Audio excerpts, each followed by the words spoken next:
பார்த்தால் போதும், மகிமையில் அவரோடு நான் வாழ்ந்தால் போதும், இன்ப இயேசு ராஜாவை நான் பார்த்தால் போதும், மகிமையில் அவரோடு நான் வாழ்ந்தால் போதும், நித்தியமாம் மோட்ச வீட்டில் சேர்ந்தால் போதும், நித்தியமாம் மோட்ச வீட்டில் சேர்ந்தால் போதும், அல்லேலூயா கூட்டத்தில் நான் மகிழ்ந்தால் போதும், அல்லேலூயா கூட்டத்தில் நான் மகிழ்ந்தால் போதும், இன்ப இயேசு ராஜாவை நான் பார்த்தால் போதும், மகிமையில் அவரோடு நான் வாழ்ந்தால் போதும், இன்ப இயேசு ராஜாவை நான் போதும், மகிமையில் அவரோடு நான் வாழ்ந்தால் போதும்,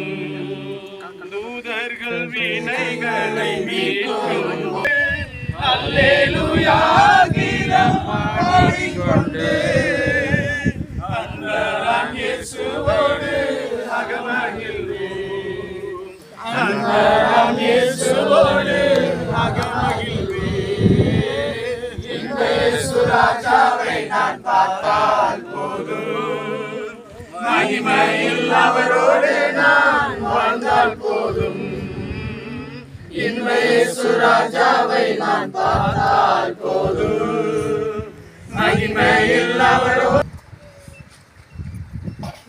வெளிப்படுத்தின விசேஷம் 7ஆம் அதிகாரம்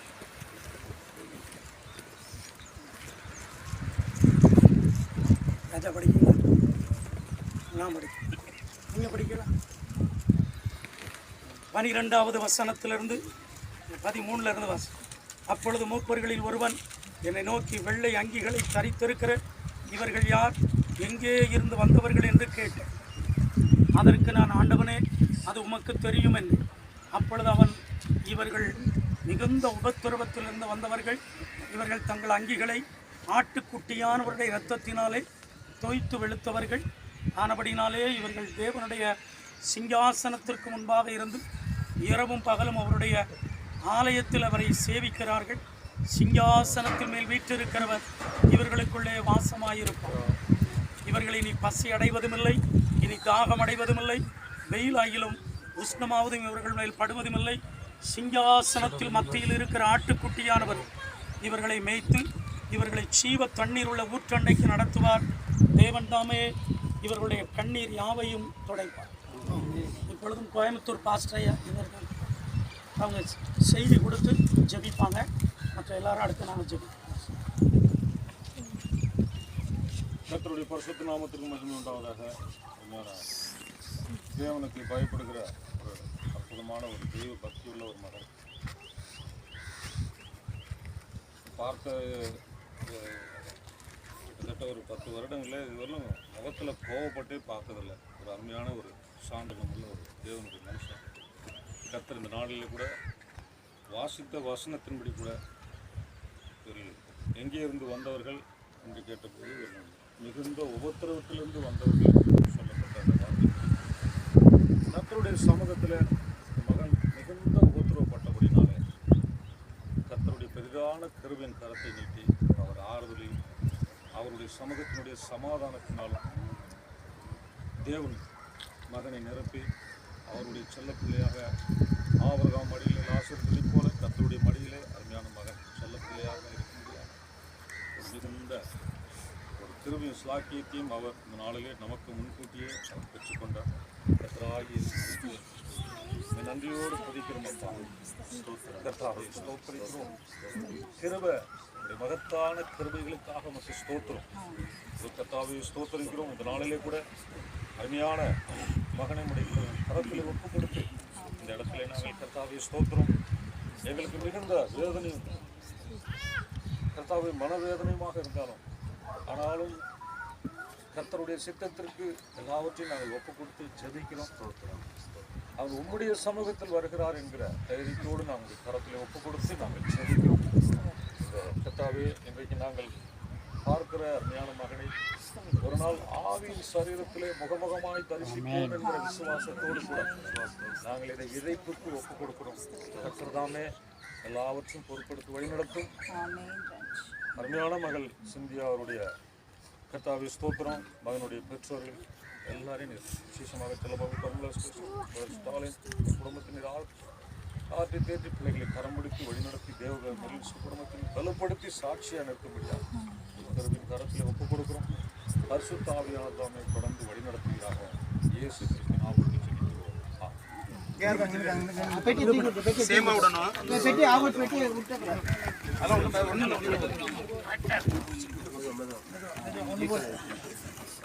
உப்பு உடைங்க ஒரு சைடு கையில் உப்பு உப்பு உப்பு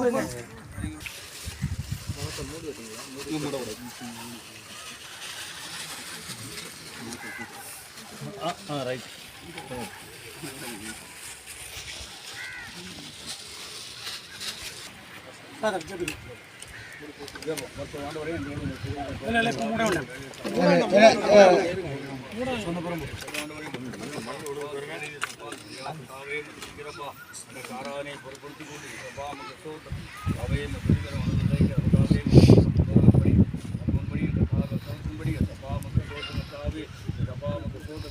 மற்றொரு முதலாவது எழுந்திருப்பார்கள். நம் இருந்தவரும் கத்தாவே ஐயா அம்மா அப்பா தம்பிமா அண்ணம்மா குடும்பத்தில் உள்ள எல்லா யாவரையும் நீ ஆட்சி தேற்றும்படியாக நாங்கள் ஜெபிக்கிற ஆண்டவரே. வல்லமைக்கிற ஒவ்வொருவரையும் தொடட்டும் அப்பா. எந்த கட்டும் வராதபடி பாதுகாத்துக் கொள்ள ஆண்டவரே. இந்த குடும்பத்தை நன்மையான காரியங்கள் நடக்கத்தக்கதாய் கிருபை செய்யும்படி ஜெபிக்கிற ஆண்டவரே. அப்பா ஐயோ கத்தாவே நடக்கிறோம் ஜெபிக்கிற விதைக்கிறோம் ஆண்டவரே. விதை 30, 60, 100 சப்பா நமக்கு சோதர ஆண்டவரே. பழைய மரமாக கத்தாவே மற்றும் கனி கொடுக்கிற மரமாக ஒவ்வொரு நாள் மதிக்க கத்த அந்த குடும்பத்தை இவன் மூலம் கத்தாவை ரட்சிப்பில் கொண்டு வரும்படியாக ராதவர்கள் இயேசுவின் ரத்தத்தால் வல்லமை அக்கினி இயேசுவின் பிதாவே. சுந்தரனா ஜெபி சுந்தரன் ஆண்டவரே இயேசுவின் நாமத்தினால் குடும்பத்தில் ஒவ்வொருவரும் அதை பின்பற்றி நடக்க கர்த்தர் உதவி செய்யும்படியாக ஜெபிக்கிற ஆண்டவரே. வளர்ந்து பெருகட்டும் ஆண்டவரே. பெரிய மரமாய் வளரட்டும் ஆண்டவரே. அதை கனிகளை அநேகர் புசிக்கட்டும் ஆண்டவரே. இயேசுவின் வல்லமையில் அதிகாரம் நாமத்தினாலே கரத்தில் ஒப்பு கொடுக்கிறோம் ஐயா. இயேசுவின் நாமத்தில் பிதாவே. இப்போது டேனியல் ஐயா ஜெபிப்பாங்க. ஜெபிச்ச பிறகு அருமையான தகப்பன் பேசுவாங்க. அடுத்தால நான் கடைசியில் ஜெபிச்சு கர்த்தருடைய வார்த்தை சொல்லுகிறது, மண்ணிலிருந்து எடுக்கப்பட்டு மண்ணுக்கே திரும்ப இந்த அன்பு மகனை, அன்பு சகோதரனை இந்த இடத்துல நம்ம விதைக்கணும். ஆதாமுடைய சாயலை தரித்து கொண்டது போல கிறிஸ்துவனுடைய சாயலை தரித்து கொள்ளக்கூடிய நல்ல பாக்கியத்தை அன்பு சகோதரன் இந்த இடத்துல நம்ம விதைக்கிறோம். எல்லாரும் ஸ்தோத்திரம்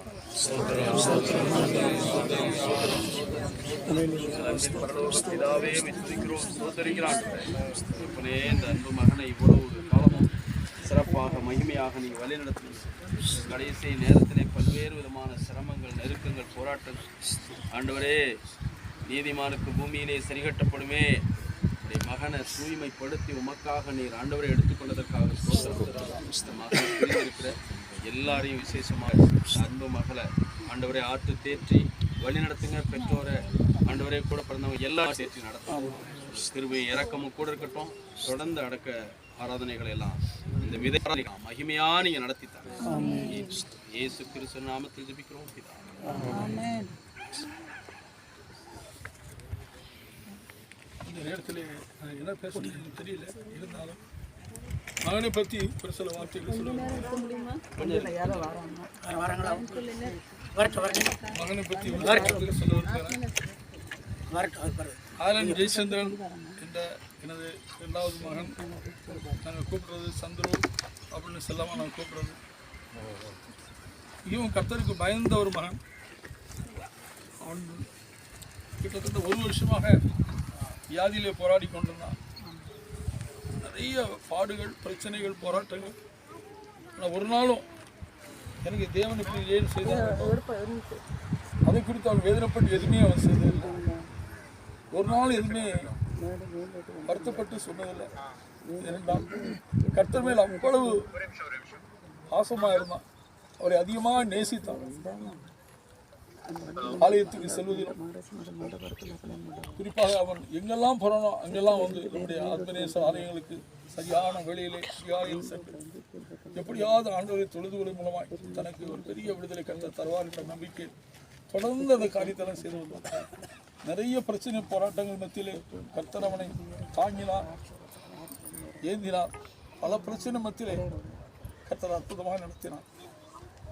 எங்கள் வீட்டில் ஒரு செல்ல பையன், மூன்றாவது பையன். வீட்டில் உள்ள சூழ்நிலைகள் நிறைய நேரத்தில் கஷ்டம் இருந்தது, செழிப்பு இருந்து கஷ்டம் இருந்தது. கஷ்டமான நிலையத்தை கூட அவன் ஒரு நாள் ஒன்றும் சொல்ல மாட்டான். எல்லாவற்றையும் அட்ஜஸ்ட் பண்ணி போவான். அவன் படித்த படிப்பு உண்டு. பிடெக் படித்தா கூட அவன் வேலை செய்தது ஒரு கவர்மெண்ட் கம்பெனியில் வேலை செய்யலாம். இந்த காரியத்திலே கலந்து கொண்டு இந்த அடக்காரர்களை கலந்து கொள்வது தேவன் அவனுக்கு கொடுத்த ஒரு சிறிய கணம் என்று நிச்சயமான விசுவாசி. கர்த்தரோடு கூட மகிமையில் தங்கியிருப்பான் என்று நாங்கள் விசுவாசிக்கிறோம். எப்படி முகமுகமாய் காண்போம் என்ற வேத வசனத்தின்படி நிச்சயமாய் முகமுகமாய் காணப்படுகிறோம். இம்மட்டுமாய் தேவன் எங்களுக்கு மகனாய் எங்களோடு கூட இருந்து தேவன் அவனை கரும்பிடித்து எங்களோடு கூட நடந்து வந்த பாதைகள் எல்லாவற்றுக்குமே நான் கர்த்தரை விசுவாசிக்கிறேன். தொடர்ந்து தேவ கிருபை அவனோடு தங்கியிருக்கணும். தேவ ஸ்தலத்திலே அவன் கர்த்தரை துதித்து பாடி ஹலே லூயா ஹலே லூயா ஹலே லூயா என்று அவரை மகிமைப்படுத்திக் கொண்டிருப்பான் என்பது நிச்சயமாக விசுவாசிக்கிறோம். தேவன் தாமே இந்த சாட்சி ஆசீர்வதிப்பாராக. கர்த்தருடைய பரிசுத்த நாமத்திற்கு ஸ்தோத்திரம் உண்டாவதாக. வெளிப்படுத்தின விசேஷம் 7ஆம் அதிகாரத்தின்படி அருமையான செல்ல மகன் மிகுந்த உபத்திரவத்தின் மத்தியில் நிறுவப்பட்டு தூய்மையாக்கப்பட்டு அருமையான சோசப்பையா சொன்னது போல, டேனியலையா சொன்னது போல, ஆமாம், இந்த மகன் ஒரு நல்ல சாட்சியுள்ள ஒரு செல்ல மகன், கள்ளங்கபடமில்லாத ஒரு மகன். இந்த மகன் இப்பொழுது தேவனுடைய ராஜ்யத்தில் இருக்கிறாப்புல. 15வது வசனத்தில் பார்க்கிறோம், ஆனபடினால் இவர்கள் தேவனுடைய சிங்காசனத்திற்கு முன்பாக இருந்து இரவும் பகலும் அவருடைய ஆலயத்தில் அவரை சேவிக்கிறார்கள். பரலோக ராஜ்யத்தில் உள்ள ஆலயத்தில் அருமையான மகன் சேவிக்கிறாப்புல தேவனை. சிங்காசனத்தில் மேல் வீற்றிருக்கிற இவர்கள் அருமையான மகன் பசி அடைவதும் இல்லை, தாகம் அடைவதும் இல்லை, வெயிலாகிலும் உஷ்ணமாவதும் இவர்கள் மேல் படுவதும் இல்லை. சிங்காசனத்தில் மத்தியில் இருக்கிற ஆட்டுக்குட்டியானவரே இவர்களுடைய கண்ணீரை துடைத்து இவர்களை ஜீவ தண்ணீர் ஊற்றண்டைக்கு நடத்துவார். தேவன் தாமே இவருடைய கண்ணீர் யாவையும் துடைப்பார். இந்த வசனத்தின்படி ஆண்டவராகிய இயேசு கிறிஸ்து இந்த மகனை பரிசுத்தப்படுத்தி நல்ல இடத்துல கண்ணீரை துடைத்து அங்கே தேவனை எப்பொழுதும் ஆராதிக்கிற இடத்தில் வைத்திருக்கிறாப்புல. அங்கே துக்கமில்லை, அலறுதல் இல்லை, வேதனை இல்லை. தொடர்ந்து விட்டு சென்ற அருமையான துணையார், குடும்பத்தில் உள்ள ஒவ்வொருவரும் சோத்திரம், சபையார், ஊழியக்காரர்கள், நாம் எல்லாருமே துக்கம் நீங்கி சந்தோஷமாக இருக்க நம்மளை ஒப்பு கொடுப்போம். மகனுடைய சாட்சியை பார்த்து நாமும் ரட்சிக்கப்படாத ஒவ்வொருவரும் இயேசு கிறிஸ்துவை தெய்வமாக ஏற்றுக்கொள்வோம். அவரே பெரியவர், அவர் நல்லவர். அவர் வருகைக்காக இப்பொழுது இந்த சரீரத்தை நாம் அடக்கம் பண்ணுவோம். ஆமென். அருமையான தம்பி, சபையில் உள்ள எல்லாரும் நீங்கள் வந்தீங்க, ஆச்சரியமா செபிச்சு இது பண்ணீங்க. கர்த்தர் உங்கள் ஒவ்வொருவரோடு கூட இருந்து பெரிய காரியத்தை செய்வாராக. ஆமாம், நல்லா மூடி இருப்பான். கல்லை எடுத்திருப்பான்.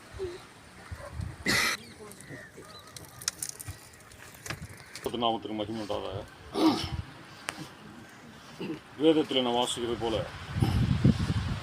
வானத்துக்குரிய மேனிகளும் உண்டு, பூமிக்குரிய மேனிகளும் உண்டு. வானத்துக்குரிய மேனிகளுடைய மகிமையும் வேறு, பூமிக்குரிய மேனிகளுடைய மகிமையும் வேறு, சூரியனுடைய மகிமையும் வேறு, சந்திரனுடைய மகிமையும் வேறு, நட்சத்திரங்களுடைய மகிமையும் வேறு. மகிமையிலே நட்சத்திரத்திற்கு நட்சத்திரம் விசேஷித்திருக்கிறது. மரித்தோரின் உயிர்த்தெழுதலும் அப்படியே இருக்கும். அழிவுள்ளதாய் விதைக்கப்படும், அழிவில்லாததாய் எழுந்திருக்கும். கனவீனமுள்ளதாய் விதைக்கப்படும், மகிமையுள்ளதாய் எழுந்திருக்கும். பலவீனமுள்ளதாய் விதைக்கப்படும், பலமுள்ளதாய் எழுந்திருக்கும். ஜென்ம சரீரமும் விதைக்கப்படும், ஆவிக்குரிய சரீரம் எழுந்திருக்கும். ஜென்ம சரீரமும் உண்டு, ஆவிக்குரிய சரீரமும் உண்டு. அந்தப்படியே முந்தின மனுஷனாகிய ஆதாம் ஜீவமான ஆனான் என்று எழுதியிருக்கிறது. பிந்தின ஆதாம் உயிர்ப்பிக்கிற ஆவியானார். ஆகிலும் ஆவிக்குரிய சரீரம் முந்தினதல்ல, ஜென்ம சரீரமே முந்தினது. ஆவிக்குரிய சரீரம் பிந்தினது. முந்தின மனுஷன் பூமியிலிருந்து உண்டான மண்ணானவன், இரண்டாம் மனுஷன் வானத்திலிருந்து வந்த கர்த்தர். மண்ணானவன் எப்படிப்பட்டவனோ மண்ணானவர்கள் அப்படிப்பட்டவர்களே, வானத்துக்குரியவர் எப்படிப்பட்டவரோ வானத்துக்குரியவர்களும் அப்படிப்பட்டவர்களே.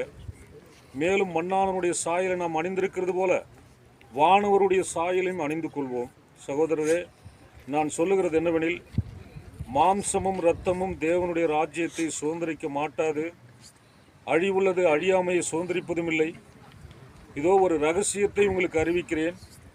நாம் எல்லோரும் நித்திரை அடைவதில்லை. ஆகிலும் கடைசி எக்காலம் துணிக்கும் போது ஒரு நிமிஷத்திலே, ஒரு இமைப்பொழுதிலே நாம் எல்லோரும் மறுரூபமாக்கப்படுவோம். எக்காலம் துணிக்கும். அப்பொழுது மரித்தோர் அழிவில்லாதவர்களாய் எழுந்திருப்பார்கள். நாமும் மறுரூபமாக்கப்படுவோம். அழிவுள்ளதாகிய இது அழியாமையையும் சாவுக்கு ஏதுவாகிய இது சாவாமையையும் தரித்து கொள்ள வேண்டும். அழிவுள்ளதாகிய இது அழியாமையையும் சாவுக்கு ஏதுவாகிய இது சாவாமையும் தரித்து கொள்ளும் போது மரணம் ஜெயமாக விழுங்கப்பட்டது என்று எழுதியிருக்கிற வார்த்தை நிறைவேறும். மரணமே உன் கூர் எங்கே? பாதாளமே உன் ஜெயம் எங்கே? மரணத்தின் கூர் பாவம், பாவத்தின் பலன் நியாயப்பிரமாணம். நம்முடைய கர்த்தராகிய இயேசு கிறிஸ்துவினாலே நமக்கு ஜெயம் கொடுக்கிற தேவனுக்கு ஸ்தோத்திரம். ஆமென். கர்த்தாவே, உம்முடைய மகா பரிசுத்தமுள்ள ஜெயம் பெற்ற உம்முடைய நாமத்திற்கு ஸ்தோத்திரம். நீர் மரணத்தை ஜெயமாக வென்றீர் என்று நாங்கள் விசுவாசித்து, இது கர்த்தாவே வேதத்தில் நாங்கள் பார்க்கிறது போல அழிவுள்ளதாய் விதைக்கப்படும், அழிவில்லாததாய் எழுந்திருக்கும். கனவீனமுள்ளதாய் விதைக்கப்படும், மகிமையுள்ளதாய் எழுந்திருக்கும். பலவீனமுள்ளதாய் விதைக்கப்படும், பலமுள்ளதாய் எழுந்திருக்கும். ஜென்ம சரீரம் விதைக்கப்படும், ஆவிக்குரிய சரீரம் எழுந்திருக்கும் என்கிற விசுவாசத்தோடு கூட அருமையான அன்பு மகன் ஆலன் ஜெயச்சந்திரன் கர்த்தராகிய இயேசு கிறிஸ்து நாமத்தினாலே உம்முடைய கிருபையின் கரத்தில் ஒப்பு கொடுத்து கர்த்தாவே ஸ்தோத்திரிக்கிறோம். மண்ணுக்கு மண்ணாகவும், புழுதிக்கு புழுதியாகவும், சாம்பலுக்கு சாம்பலாகவும் கர்த்தராகிய இயேசு கிறிஸ்து மரித்து உயிர்த்தெழுந்த நாமத்திலே ஒப்பு கொடுக்கிறோம். நல்ல தகப்பனே, ஆண்டவருடைய வேத வசனத்தின்படியே இப்பொழுது நாம் வாசித்த வார்த்தையின்படி மண்ணானவருடைய சாயலை நாம் அணிந்திருக்கிறது போல வானவருடைய சாயலையும் அணிந்து கொள்வோம். நாம் அணிந்து கொள்வோம். ஆனால் நம்முடைய அன்பு சகோதரன் அணிந்து கொள்வதற்கு முந்திக் கொண்டார். ஆகவே இந்த வார்த்தையின்படி கர்த்தராகிய இயேசு கிறிஸ்து நாமத்தினாலே இந்த இடத்துல இன்னும் மண்ணாகவும், புழுதிக்கு புழுதியாகவும், சாம்பலுக்கு சாம்பலாகவும் விதைக்கிறோம்.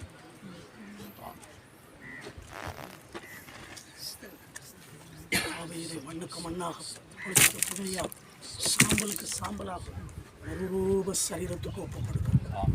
இயேசு கிறிஸ்து நாமத்தில் ஜெபிக்கிறோம் பிதாவே.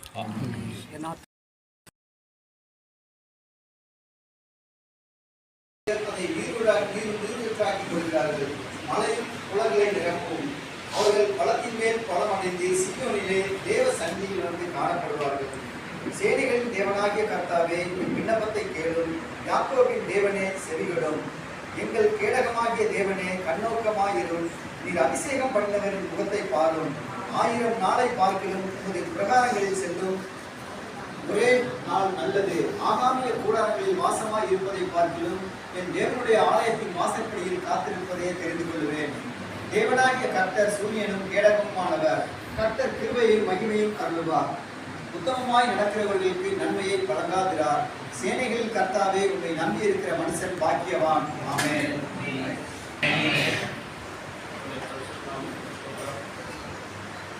ஒரு நிகழ்வில் நாம் எல்லாரும் சந்திப்போம் என்பது நாம் எதிர்பார்க்காத ஒரு நிகழ்வாக இருக்கின்றன. எல்லாரும் அறிந்து கொள்ள வேண்டும், நாம் ஆராதிக்கிற தேவன் அண்ட சராசரங்கள் யாவையும் படைத்து ஆளக்கூடியவர். இந்த பூமியிலே வாழக்கூடிய வாழ்க்கை ஒரு தற்காலிகமான வாழ்க்கை. நிரந்தரமான வாழ்க்கைக்காக ஆயத்தப்பட்டுக் கொண்டிருக்கிறோம். நம் எல்லாரையும் ஆண்டவர் ஒன்றிணைத்து சேர்த்திருப்பதனுடைய நோக்கம் பரிசுத்த வேதாகமம் சொல்கிறது. அதெல்லாம் கவனமாக கவனிங்க. ஆவிக்குரிய மாளிகையாக நாம் எல்லாரையும் ஆண்டவர் கட்டி எழுப்பிக் கொண்டிருக்கிறார். ஏதோ ஒரு கூட்டமாக கூடுவதற்காக நாம் இல்லை. நம்ம எல்லாருமே இந்த ஆண்டவரை சொந்த ரட்சகராய் ஏற்கனவே ஏற்றுக்கொண்டவர்களாக இருந்ததில்லை. நம்முடைய வாழ்க்கையில் அவர் குறுக்கிட்டு நமக்காக தன்னையே தந்து நம்மை மீட்டு இருக்கிறார். இந்த பூமியிலே இருக்கக்கூடிய கிடைக்கக்கூடிய நன்மைகளுக்காக மட்டுமல்ல, இந்த பூமியிலே நாம் எப்படியாகிலும் நித்தியத்தை சுதந்திரிக்க வேண்டும் என்கிற நோக்கத்திற்காக இங்கே உருவாக்குவதற்காகவே ஆண்டவர் நம்மை இங்கே தெரிந்து கொண்டு வைத்திருக்கிறார்.